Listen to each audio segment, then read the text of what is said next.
Today's lesson is 2.1, Multiplying Fractions, in our Big Ideas textbook. Please open up your book to page 56. Okay, our purpose today is to accurately multiply fractions so that we can apply this skill to real-world situations. The key idea for multiplying fractions is to simply multiply the numerators and then multiply the denominators. So an example of this would be if we had the problem 3/7 times 1/2, first multiplying the numerators, 3 times 1 would give us 3, and then multiplying the denominators, 7 times 2 would give us 14. Now, unfortunately, our problems aren't always going to be this simple. When we have mixed numbers, there are other steps, and we'll get to that in just a minute or two. So, taking a look at example 1 for multiplying fractions. This is just like the problem we just did. You multiply the numerators straight across. So in our problem, 1/5 times 1/3. If you multiply 1 times 1, your numerator is 1. And 5 times 3, your denominator is 15. So our answer is 1/15. Now, sometimes you are going to have a problem that will not be in lowest terms when you get to the end, and you can reduce. Now, you have a couple of options on a problem like this. One of the options is to simply multiply the numerators and multiply the denominators. So if I multiply, going across, if I multiply 8 times 3, I would get 24. And 9 times 4 is going to be 36. Now, 24/36 is the correct answer, but it is not in lowest terms. So what I need to do is think about what can I divide both the numerator and denominator by to get a simplified fraction. Now, if you remember, in chapter 1, we talked about greatest common factor. If you divide both the numerator and denominator by the greatest common factor, your answer will be in lowest terms. So when I think of 24 and 36, if I were to list out all of the factors of each, I would discover that the greatest common factor is 12.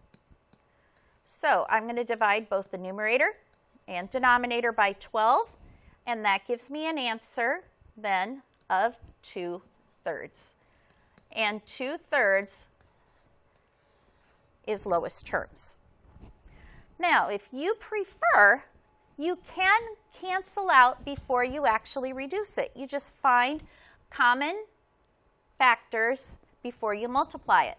So if you take a look over at the example, that is what they did here. They saw that both 8 and 4 could be divided by 4. So 4 divided by 4 is 1, 8 divided by 4 is 2. They also then divided 3 and 9 by the common factor of 3. 3 divided by 3 is 1, and 9 divided by 3 is 3. Then when they multiplied across, 2 times 1 is 2, 3 times 1 is 3, answer is still 2/3. You can do it either way. It doesn't matter to me whether you reduce at the end or if you reduce as you go through the problem. However, if you reduce as you go through the problem, you're going to have smaller numbers, and smaller numbers are always easier to work with. Okay, now a bit ago I talked to you about what if you have a mixed number. This does make the process a little bit trickier. So for multiplying mixed numbers, you have to first write each number as an improper fraction, and then multiply as you would with fractions. So once again, the key words here as you're working through this is you have to write each mixed number as an improper fraction.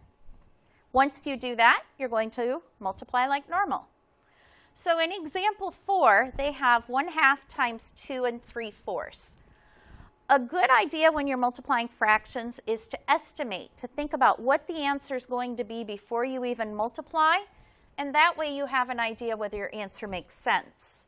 So if I take a look at 1/2 times, if I looked at 1/2 times 2 and 3/4, it's almost the same as 1/2 of 3. And 1/2 of 3 is 1 1/2. I am going to expect my answer to be close to 1.5. So step 1, as I mentioned, is write the answer as improper fractions. So you should already know and remember from 5th grade that to turn 2 3/4 into an improper fraction, you are going to do 4 times 2 to get 8, and then add on 3 and get 11. So 2 3/4 becomes 11/4, and then I just kept 1/2 as it was because it's already a proper fraction. Now our problem looks just like the other problems. I multiply. Whoops, that shouldn't have happened. Let me back up. Okay, so I multiply 1/2 times 11/4.